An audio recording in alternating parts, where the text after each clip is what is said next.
Hello everyone, welcome to English classes by Anita. Students, आज हम पढ़ेंगे क्लास 12 फ्लैमिंगो बुक से लेसन नंबर 5 इंडिगो, और जिसका फर्स्ट पार्ट हम फर्स्ट वीडियो में पढ़ चुके हैं। तो आज हम सेकंड पार्ट पढ़ेंगे। तो सेकंड पार्ट पढ़ने के लिए स्टूडेंट्स आपको पहले फर्स्ट पार्ट देखना होगा ताकि आप सेकंड पार्ट को अच्छे से समझ पाएँ।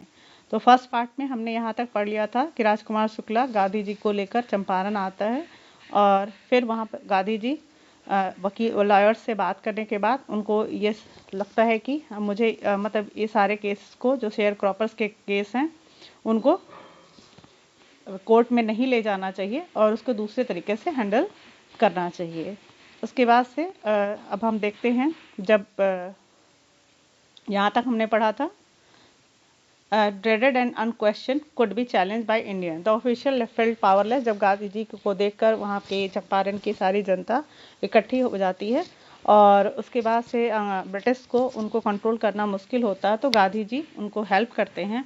और पहली बार ऐसा होता है कि कोई आम जनता अंग्रेज़ों के खिलाफ इस तरीके से खड़ी हुई थी। तो गांधी जी कहते हैं कि अंग्रेज़ों को अब जाके पहली बार ऐसा एहसास हुआ था कि उनका जो अनक्वेश्चन जो शासन था, जिस पे कोई क्वेश्चन नहीं उठा सकता था, उसको इंडियन द्वारा चैलेंज किया जा सकता है। चलते हैं, आगे पढ़ते हैं।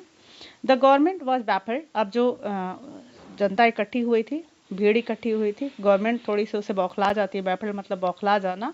द प्रोसिक्यूटर रिक्वेस्टेड द जज टू पोस्टपोन द ट्रायल। और जो वकील थे, प्रोसिक्यूटर यानी कि जो मामले को देख रहे थे, वो जज से रिक्वेस्ट करते हैं कि इस ट्रायल को पोस्टपोन कर दिया जाए, यानी कि बाद के लिए रखा जाए, उसकी तारीख बाद में रखी जाए। Apparently the authorities wish to consult their superiors. और इसी समय अथॉरिटीज़ को भी लगता है कि उनको अपने सुपीरियर यानी कि बड़े अधिकारी से भी उसके बारे में राय मशविरा करना चाहिए। Gandhi ji protested again the delay. और गांधी जी जब देखते हैं कि अथॉरिटीज़ केस को डिले कर रही है, लेट कर रही है, तो उसके अगेंस्ट वो प्रोटेस्ट करते हैं। और he read a statement pleading guilty. और वो एक स्टेटमेंट पढ़ते हैं जिसमें अपने आप को वो गिल्टी फील करते हैं, प्रार्थना करते हैं। He was involve. वो कहते हैं कि मैं उसमें इन्वॉल्व था। He told the court. वो कोर्ट को बताते हैं। इन अ कॉन्फ्लिक्ट ऑफ ड्यूटी। वो बताते हैं कि मैं ड्यूटीज़ यानी कि कर्तव्य के कॉन्फ्लिक्ट मत होता है द्वंद्व, यानी कि जब दो चीज़ें हों और हमें डिसाइड करना मुश्किल हो कि कौन सा हमें करना है, कौन सा नहीं करना है, तो दो ड्यूटीज़ के बीच में फंसे रहते, कॉन्फ्लिक्ट ऑफ ड्यूटी जिसको कहते हैं, कर्तव्य के द्वंद्व में फंसे हुए थे। On the one hand not to set a bad example as a law breaker. पहला तो गांधी जी बताते हैं कि वो ऐसा कोई एग्जाम्पल, उदाहरण नहीं पेश करना चाहते थे कि वो कानून तोड़ने वाले हैं। ऑन द अदर हैंड, और दूसरे हाथ, to render the humanitarian and national service. और दूसरी तरफ जो मानवता का जो था काम था, और नेशनल सर्विस और जो राष्ट्र सेवा का अवसर था। तो दो कर्तव्य था। पहला तो वो कानून नहीं तोड़ना चाहते थे, और दूसरा ये था कि वो अपने मानव अधिकार और राष्ट्र की सेवा के का भी उनके पास जो ऑप्शन था। तो इन दोनों में से वो समझ नहीं पा रहे थे कि उनको दोनों में से क्या करना चाहिए। For which he had come. और जब बाद में उनको जो समझ में आया, he disregarded the order to leave. उन्होंने जो ऑर्डर आया था कि गांधी जी को चंपारण छोड़ के जाना चाहिए, इसलिए उन्होंने उसको डिसरिगार्ड कर दिया, मतलब उसको नहीं माना। Not for want of respect for lawful authority. मतलब कि वो ऐसा नहीं चाहते थे कि लॉफुल जो अथॉरिटी है, शासन है, उसके खिलाफ वो कोई मतलब डिसरिस्पेक्ट दिखाएं, उसकी अवहेलना करना नहीं चाहते थे। But in obedience to the higher law of our being. लेकिन वो अपने उस हायर अथॉरिटी यानी कि हायर लॉ, जो मतलब कि इस कानून के ऊपर भी जो लॉ है, वो यानी कि आर बीइंग, जो मतलब हमारी आत्मा है, द वॉइस ऑफ कॉन्साइंस, मतलब कि जो हम अपनी अंतरात्मा की बात को माने। तो गांधी जी कहते हैं कि मैं अथॉरिटी को का डिसरिस्पेक्ट नहीं करना चाहता था, और मैं ऐसा नहीं कोई एग्जाम्पल पेश करना चाहता था कि मैं एक अथॉरिटी का लॉ नहीं मानना चाहता हूँ, लेकिन उससे ऊपर जो मेरी अंतरात्मा की आवाज़ है, मैंने उस आवाज़ को सुना। He asked the penalty due. और वो कहते हैं कि इसके लिए आपको जो भी सज़ा देनी हो, पेनाल्टी जो होता है, वो आप मुझे दीजिए। The magistrate announced that he would pronounce sentence after a 2-hour recess and asked Gandhi to furnish bail for those 120 minutes. Magistrate announce करता है, मतलब घोषणा करता है कि वो जो ऑर्डर है, सेंटेंस आफ्टर अ 2 आवर, यानी कि वो जो आदेश है, वो 2 घंटे बाद, मतलब कि रिसेस के बाद, इंटरवल के बाद वो सुनाएगा। एंड आज गांधी टू, और गांधी से कहता है कि आप अपना बेल 120 मिनट के लिए बेल करा लीजिए। गांधी जी रिफ्यूज, गांधी उसको मना कर देते हैं। द जज रिलीज हिम विदाउट बेल, और उसके बाद जज उनको बिना बेल के ही छोड़ देता है। बेल का मतलब होता है किसी जमानत कराना, और जमानत किसी या तो पैसे के बदले या फिर कोई इंसान उनके जमानतदार पड़ता है, यानी कि उनकी जिम्मेदारी लेता है। तो गांधी जी इस जमानत कराने से रिफ्यूज़ कर देते हैं। उसके बाद जज क्या करता है, उनको रिलीज हिम विदाउट बेल, यानी कि बिना बेल के, बिना जमानत के उनको रिलीज कर देता है। व्हेन द कोर्ट रिकन्वीन मतलब फिर से जब कोर्ट बैठती है, यानी कि जब अदालत लगती है, द जज said he would not deliver the judgement for several days, मतलब वो जज कहता है कि वो कुछ दिनों तक अपना जजमेंट नहीं सुनाएगा। Meanwhile he allowed Gandhi to remain at liberty, और उसके बाद उसी समय वो गांधी जी को भी फ्री कर देता है, यानी कि उनके ऊपर से सारे कोर्ट के मामले हटा देता है। राजेंद्र प्रसाद, ब्रज किशोर बाबू, मौलाना मजरूह हक and several other prominent lawyers had arrived from Bihar, और उसी समय राजेंद्र प्रसाद, ब्रज किशोर बाबू, मौलाना मजरूहल हक एंड सेवरल अदर प्रोमिनेंट, मतलब कि और बड़े बड़े जो वकील थे, लॉयर्स थे, had arrived from Bihar, Bihar से वो आ चुके थे। दे कन्फेर्ड विद गांधी, और कन्फेर्ड मतलब होता है वो उनसे सलाह मशविरा करते हैं। What would they do if he was sentenced to prison, मतलब कि वो गांधी जी जब वहाँ पे कोर्ट पे केस चल रहा होता है, और गांधी जी से सलाह करते हैं कि क्या होगा अगर उनको, गांधी जी को जेल भेज दिया जाएगा। गांधी पूछते हैं why the senior lawyer replied, और उसी समय सीनियर जो लॉयर है, वकील है, वो उत्तर देता है they had come to advise and help me, वो कहता है कि हम यहाँ पे सिर्फ उनको सलाह देने आए थे और उनकी मदद करने आए थे। If he went to jail, मतलब कि अगर वो गांधी जी जेल चले जाते हैं, there would be nobody to advise and they would go home, मतलब वो जो सीनियर लॉयर था वो कहता है कि हम यहाँ पे आपको, यानी कि गांधी जी को एडवाइस करने आए थे और उनकी सहायता करने आए थे, और गांधी जी अगर जेल चले जाएंगे तो फिर कोई बचेगा नहीं जिसको वो एडवाइस देंगे, और इसलिए वो वापस घर चले जाएंगे। What about the injustice to the sharecroppers? Gandhi ji demanded, Gandhi ji तुरंत उनसे पूछते हैं कि फिर उस शेयर क्रॉपर्स के बारे में क्या होगा, उनके प्रति जो अन्याय हो रहा उनका क्या होगा। The lawyers withdrew to consult, अब लॉयर्स जो है वो अपना थोड़ा सा कंसल्ट करना चाहते हैं, आपस में बातचीत करना चाहते हैं। कौन लॉयर है, आपने पढ़ा है, राजेंद्र प्रसाद, ब्रज किशोर बाबू, मौलाना मजरूहल हक एंड सेवरल अदर, मतलब और भी बहुत सारे वकील हैं, वो आपस में सलाह मशविरा करना चाहते हैं। Rajendra Prasad has recorded the upshot of their consultation, और राजेंद्र प्रसाद उसके बाद उनकी रिपोर्ट मतलब गांधी जी को देते हैं। दे थॉट, अब वो राजेंद्र प्रसाद बताते हैं, दे थॉट मतलब कि वो सोच रहे थे, राजेंद्र प्रसाद रिपोर्ट करते हैं कि उन्होंने सोचा अमंग देमसेल्फ, मतलब उन्होंने आपस में बातचीत की, that Gandhi ji was totally a stranger, उन्होंने बातचीत की कि गांधी जी पूरे स्ट्रेंजर मतलब हमारे लिए अजनबी हैं, and yet he was prepare to go to prison for the sake of the peasant, फिर भी वो इन पीजेंट्स के लिए, यानी कि छोटे किसानों के लिए, उनके लिए जेल जाना मतलब तैयार, जेल जाने के लिए तैयार है। इफ़ दे, और यदि वे ऑन द अदर हैंड, और जैसे कि वो लोग हैं वकील हैं वहाँ के, being not only residents of the adjoining district, मतलब कि ना कि उस डिस्ट्रिक्ट से बिलोंग करते हैं, इस डिस्ट्रिक्ट में रहते हैं, but also those who claim to have served these peasant, यहाँ तक कि उन्होंने इन पीजेंट्स का केस भी हैंडल किया है, यानी कि उनका केस भी ये लोग लड़ते हैं। शुड गो होम, और हमें घर चले जाना चाहिए। It would B shameful desertion, कहते हैं कि ये जो हमारा जो डिसीजन है ये बहुत ही शर्मनाक डिसीजन होगा। अब यहाँ पे वकील जो आपस में डिस्कस करते हैं और वो ये बात करते हैं कि अगर गांधी जी बाहरी मतलब आउटसाइडर होकर वो पीजेंट्स के लिए जेल जा सकते हैं, तो हम इसी डिस्ट्रिक्ट में रहते हैं और यहाँ तक कि हम इनका केस भी लड़ते हैं और हम घर वापस चले जाते हैं, तो ये हमारा बहुत ही शर्मनाक निर्णय होगा। They accordingly went back to Gandhi, और उसके बाद वो गांधी जी के पास जाते हैं, एंड टोल्ड हिम, और वो बताते हैं, they were ready to follow him into jail, मतलब वो कहते हैं कि हम आपके साथ जेल जाने को तैयार हैं। The battle of Champaran is own he is claim, यानी कि गांधी जी तुरंत मतलब कि कहते हैं कि हमने चंपारण का बैटल यानी कि चंपारण का जो युद्ध है वो जीत लिया है। देन ही टूक अ पीस ऑफ पेपर, और उसके बाद वो एक पेपर का टुकड़ा लेते हैं, and divided the group into pairs, और उस ग्रुप को यानी कि जो वहाँ पे ग्रुप था उसको पेयर्स में यानी कि जोड़े में बांट देते हैं। And put down the order in which each pair was to court arrest, मतलब कि वो एक पेयर बनाते हैं, एक एक का पेयर बनाते हैं और कहते हैं कि जब उनके जेल जाने के बाद इस सीक्वेंस में ही ये सारे पेयर्स कोर्ट में अरेस्ट होंगे। यानी कि गांधी जी के बाद अगर कोई अरेस्ट होगा तो वो उसका एक सीक्वेंस बनाते हैं और सीक्वेंस से वो लॉयर अरेस्ट किए जाएंगे। सेवरल डेज लेटर, बहुत दिनों बाद, Gandhi received a written communication from the magistrate informing him that the lieutenant governor of the province had ordered the case to be dropped. अब देखिए यहाँ पे गांधी जी को कुछ दिनों के बाद एक लेटर मिलता है, रिटन कम्युनिकेशन मिलता है फ्रॉम द मजिस्ट्रेट, और मजिस्ट्रेट की तरफ से, और उनको ये सूचित किया जाता है दैट द लेफ्टिनेंट गवर्नर, ये मतलब उसमें ये सूचना दी जाती है कि लेफ्टिनेंट गवर्नर ने क्या किया है, ऑफ द प्रोविंस, मतलब उस राज्य का, वहाँ का जो उन्होंने लेफ्टिनेंट गवर्नर ने एक ऑर्डर दिया है कि इस केस को क्या कर दिया जाए, खत्म कर दिया जाए, यानी कि ड्रॉप कर दिया जाए, हटा दिया जाए।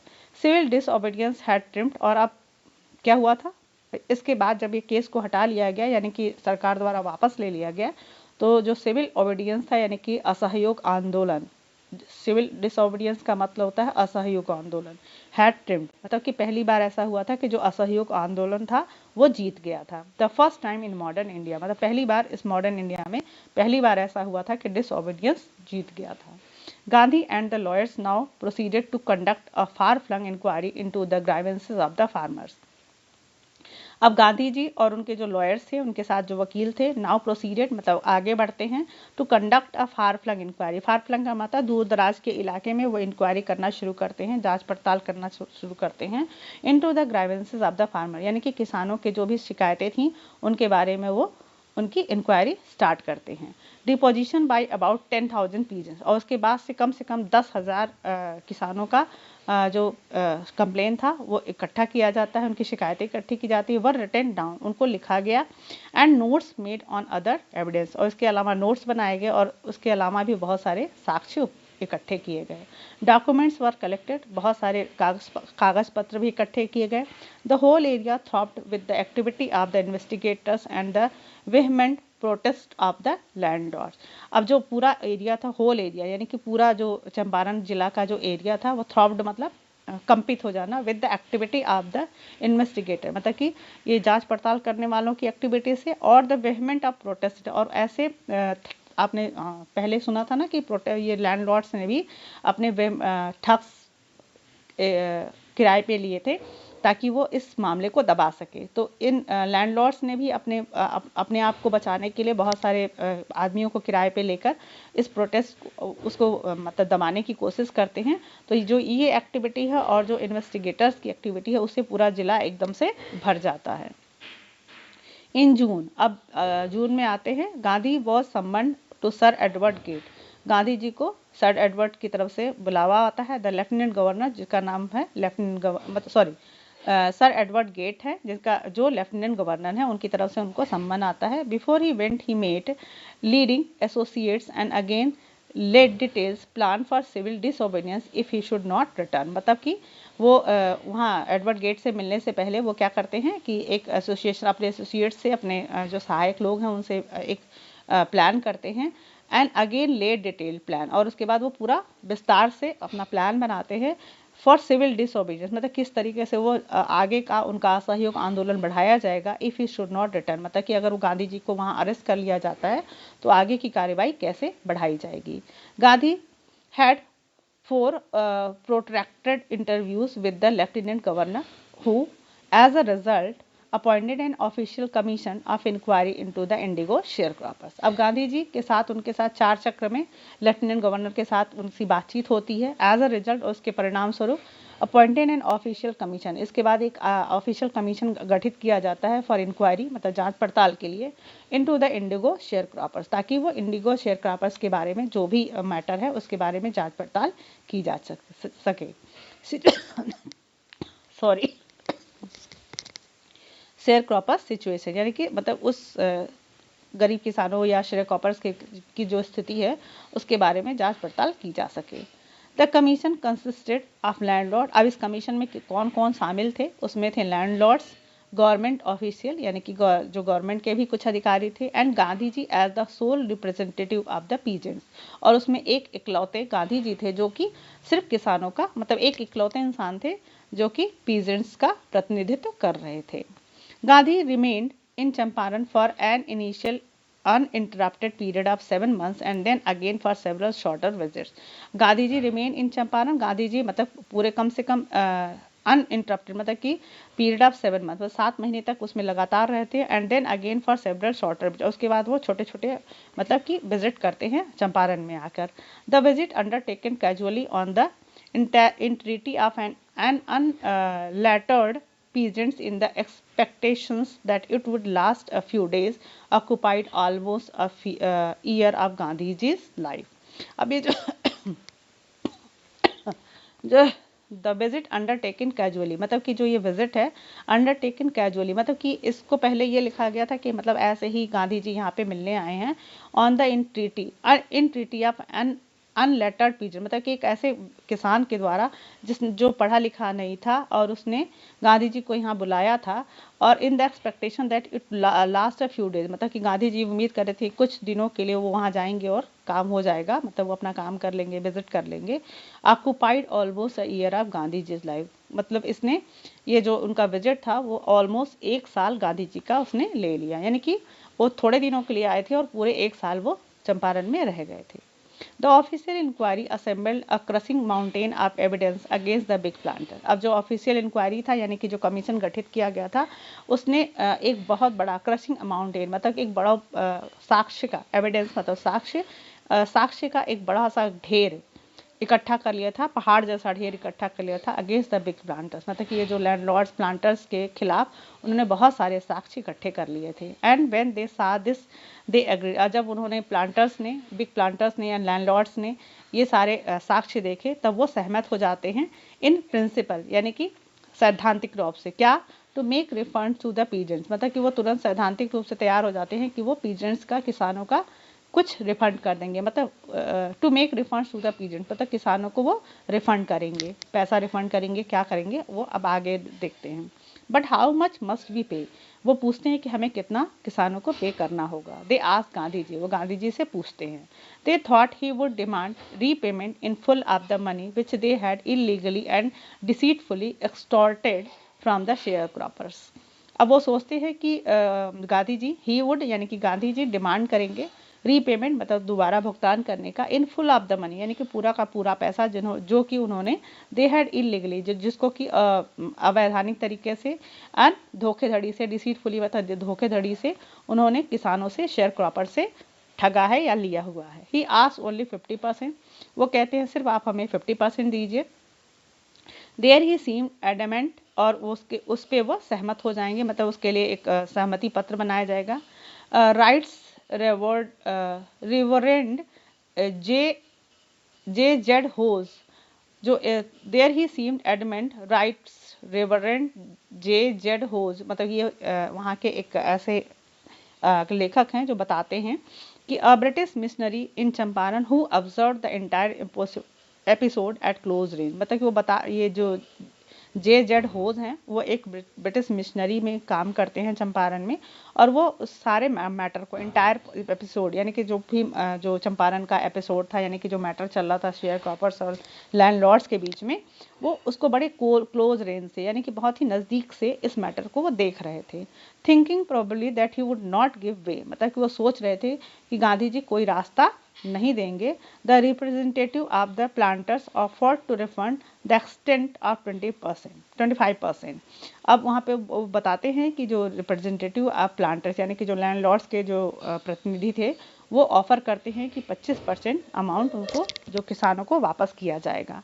एंड टू हिज अमेजमेंट और ये बहुत आश्चर्य होता है मतलब ये होज जी बताते हैं ये आश्चर्य की बात कि mister Gandhi took him at his word और गांधी जी तुरंत उनकी took him at his word मतलब कि उस वर्ड को रख लेते हैं यानी कि उसकी बात को मान जाते हैं, सहमत हो जाते हैं. दस ब्रेकिंग द डेडलॉक और तब वहीं से मतलब कि इस डेडलॉक को यानी कि इस निर्णय को मान्य कर लिया जाता है. अब यहाँ पे देखते हैं कि प्लांटर्स थे वो 100% की उम्मीद कर रहे थे कि 100% उनको हो सकता है देना पड़े और फिर प्लांटर्स उनको 50% का ऑफर करते हैं लेकिन गांधी जी क्या करते हैं 25% पे ही मान जाते हैं. क्यों मान जाते हैं?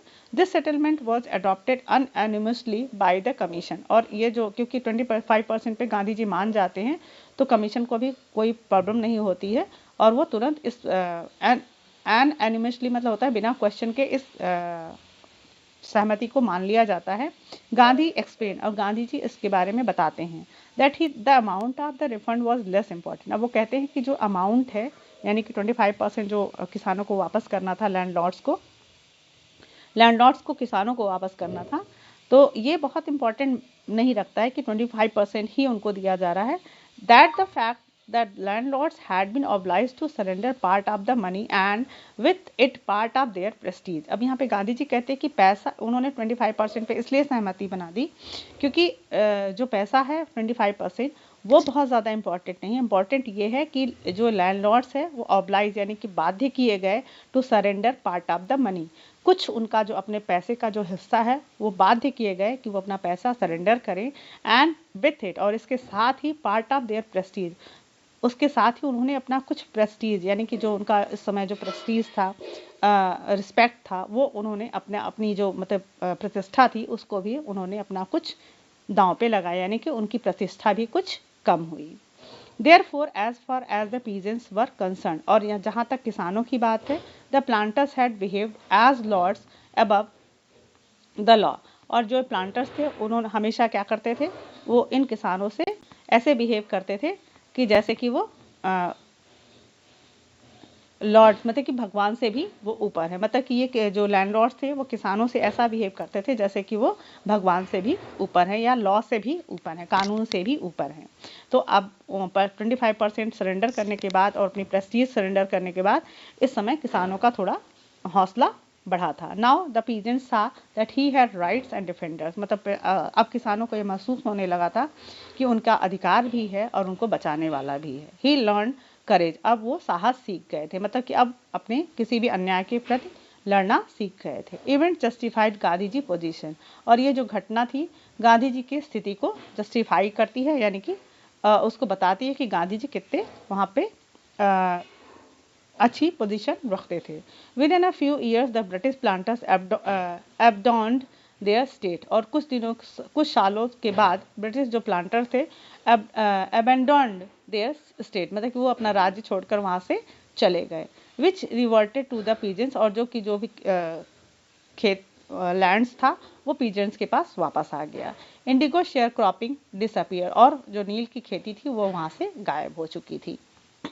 Gandhi never contained himself with a large political और इकोनॉमिक सोल्यूशन, गांधी जी अपने आप को कभी भी ये नहीं कहते थे, मतलब हिमसेल्फ विद लार्ज मतलब किसी भी बड़े पॉलिटिकल इशू के साथ या कोई इकोनॉमिकल सोल्यूशन के साथ वो नहीं आते थे। मतलब गांधी जी कोई बड़ा पॉलिटिकल पॉइंट या बहुत इकोनॉमिकल पॉइंट लेकर कोई भी मैटर कोई भी काम नहीं करते थे। He saw the cultural and social backwardness in the Champaran village and wanted to do something about the immediately, उन्होंने देखा ही सा मतलब वो देखते हैं कि कल्चरल यानी कि कुछ सांस्कृतिक और सोशल यानी कि सामाजिक पिछड़ापन है चंपारण गांव में, and wanted to do something, और वहाँ कुछ वो करना चाहते थे अबाउट इट इमीडिएटली, मतलब वो ये देखते हैं कि यहाँ पे कुछ तुरंत करना चाहिए।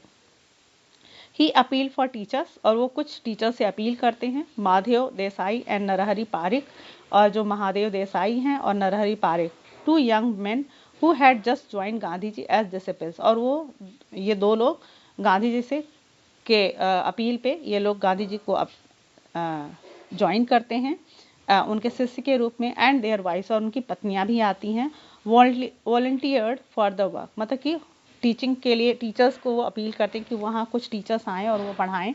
तो जो नरहरि पारिक हैं और महादेव देसाई अपनी पत्नियों के साथ आते हैं और गांधी जी के शिष्य बनते हैं और उनके देख रेख में काम करना शुरू करते हैं। Several more came from Bombay, Poona and other distant parts of land, और उसके बाद से बहुत सारे अलग अलग पार्ट से, देश के अलग अलग हिस्सों से, जैसे Bombay, Poona and other distant parts of the land, मतलब कि और दूर दूर से लोग आते हैं। जैसे देवदास गांधी यंगेस्ट सन, देवदास यानी कि जो गांधी जी के यंगेस्ट यानी सबसे छोटे बेटे हैं वो भी आते हैं।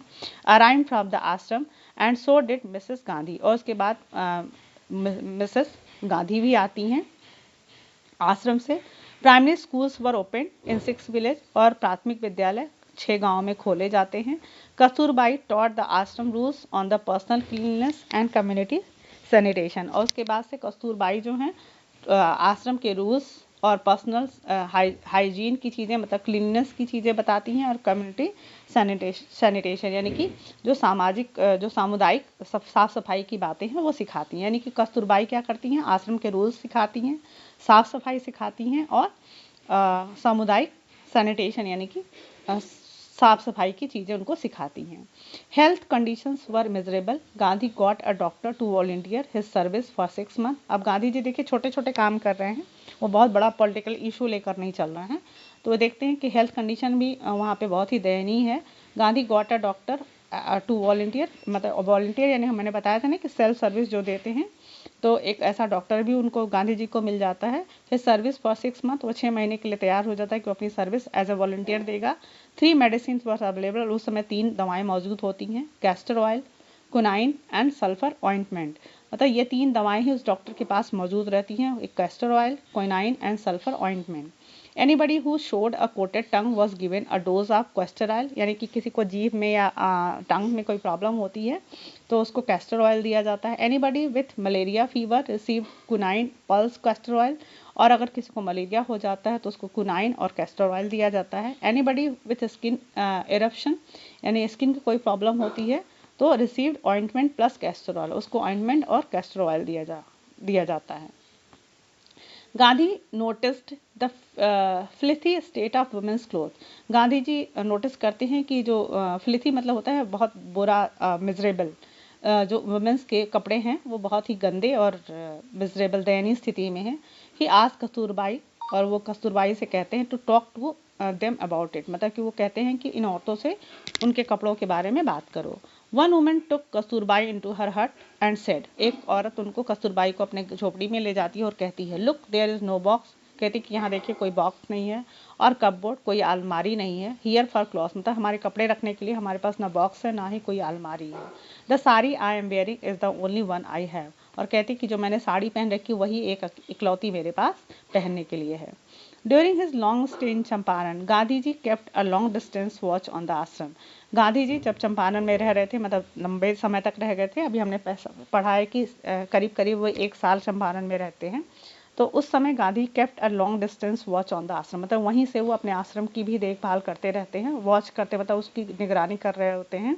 He sent regular instructions by mail, मतलब मेल के थ्रू वो निर्देश दिए भेजते रहते हैं। And ask for financial accounts, और उनके जो फाइनेंशियल अकाउंट है, वित्त का जो लेखा जोखा है, उसको भी वो वहीं से देखते रहते हैं।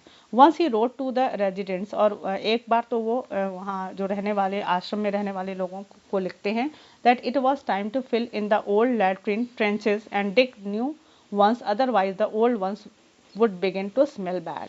और वो एक बार तो ये भी लिखते हैं कि मतलब जो लैट्रिन का पुराना गड्ढा है उसको, ट्रेंचेस मतलब गड्ढा, उसको ढक देना चाहिए और एक नया गड्ढा बनाना चाहिए लैट्रिन की टंकी के लिए, अदरवाइज जो पुराना वाला गड्ढा है वो बहुत गंदा बदबू करेगा।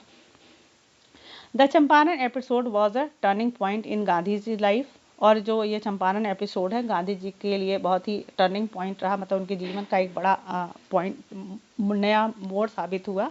What I did he explain, वो कहते हैं मतलब कि गांधी जी कहते हैं कि मैंने क्या किया, और वो उसके बारे में बताते हैं। Was a very ordinary thing, कहते हैं कि जो मैंने किया वो बहुत सामान्य सी चीज़ थी, ऑर्डिनरी चीज़ थी। I declare that the British could not order me about in my own country, मतलब कहते हैं कि मैंने क्या किया, और वो फिर उसके बाद व्याख्या करते हैं। He explain was a very ordinary thing, मतलब कहते हैं कि मैंने कुछ नहीं किया, एक तो ये तो बहुत ही सामान्य सी बात है।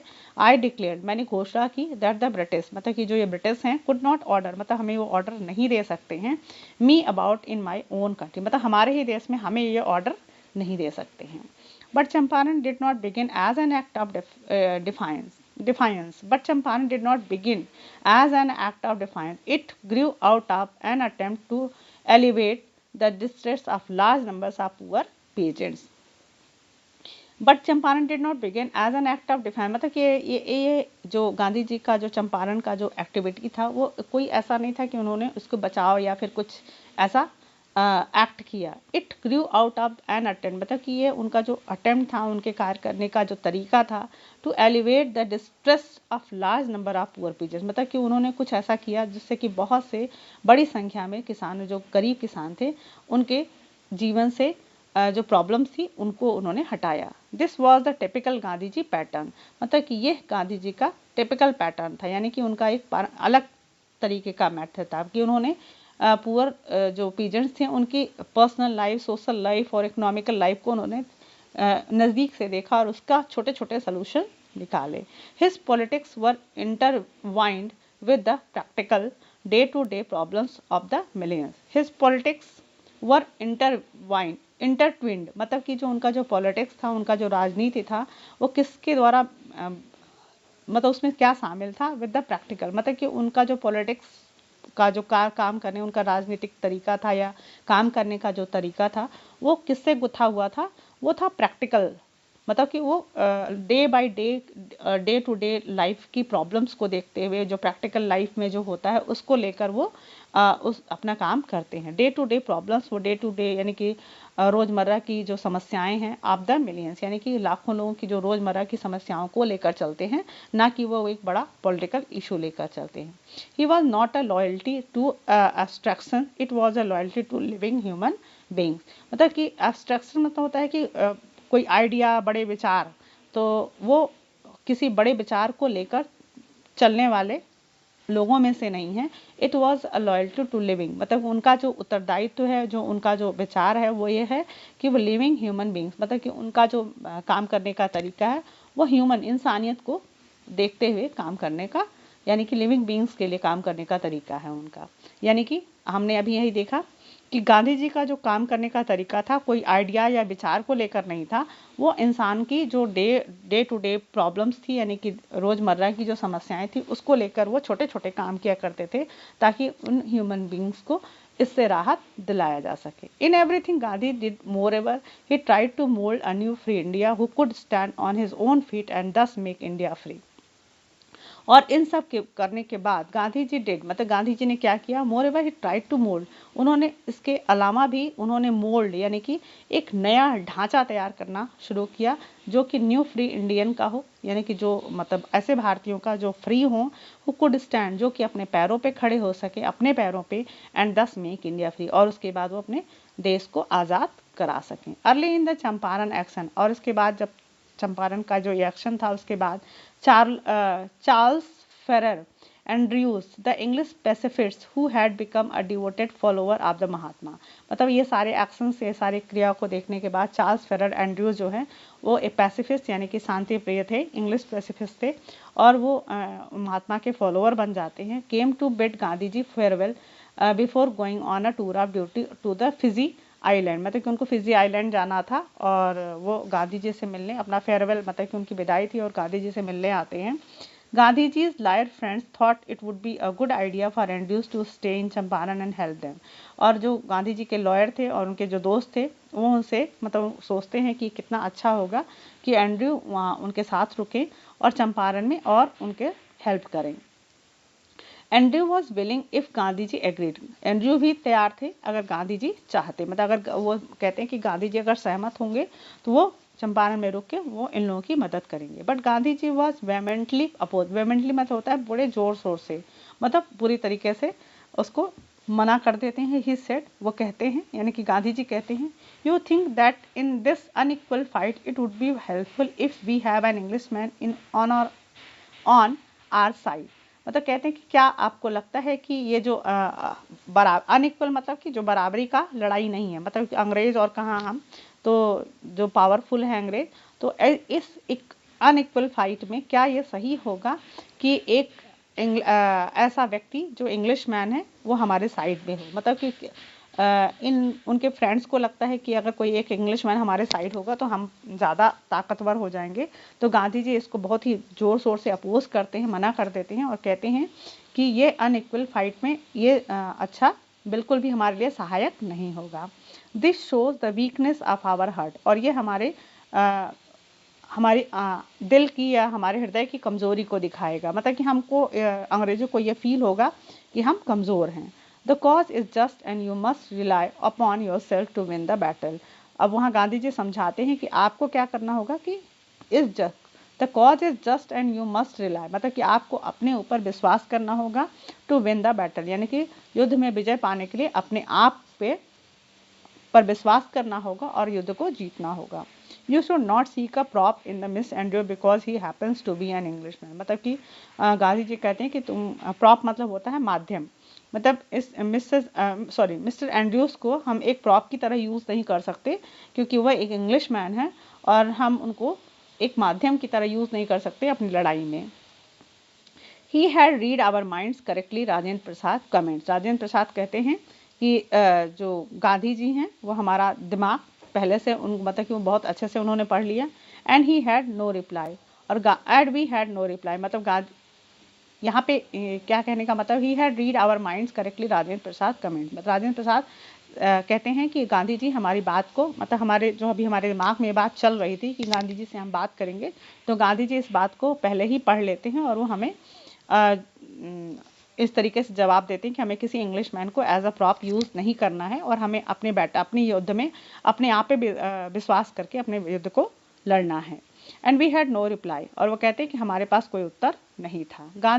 Gandhi in this way taught us a lesson in self reliance, और इस तरीके से गांधी जी हमें अपने ऊपर विश्वास करने का, जो सेल्फ रिलायंस मतलब होता है आत्मनिर्भर होने का, एक लेसन सिखा के चल जाते हैं। यानी कि इस तरीके से गांधी ने हमें सेल्फ रिलायंस का भी लेसन सिखाया। Self reliance, Indian independence and help to share croppers were all bound together. यानी कि जो सेल्फ रिलायंस था यानी कि आत्मनिर्भर होना, अपने ऊपर विश्वास करना, इंडियन इंडिपेंडेंस यानी कि जो भारतीयों का अपने ऊपर निर्भर होना, आत्मनिर्भर होना, and help to share croppers were all bound together, और जो शेयर क्रॉपर्स की जो मदद थी वो एक दूसरे को एक साथ बांटती है। वर ऑल बाउंड टुगेदर मतलब एक साथ बंधे हुए थे। यानी कि जो शेयर क्रॉपर्स की हेल्प थी वो सबसे पहले किससे शुरू हुआ था कि अपने ऊपर विश्वास और आत्मनिर्भर होने से हम सारी चीज़ों को, यानी कि शेयर क्रॉपर्स के जो भी सॉल्यूशन था ये दोनों को साथ में लेकर किया गया। सो आई होप कि आपको ये लेसन समझ में आया होगा। So keep watching English classes by Anita. मिलते हैं नेक्स्ट वीडियो में। So good bye.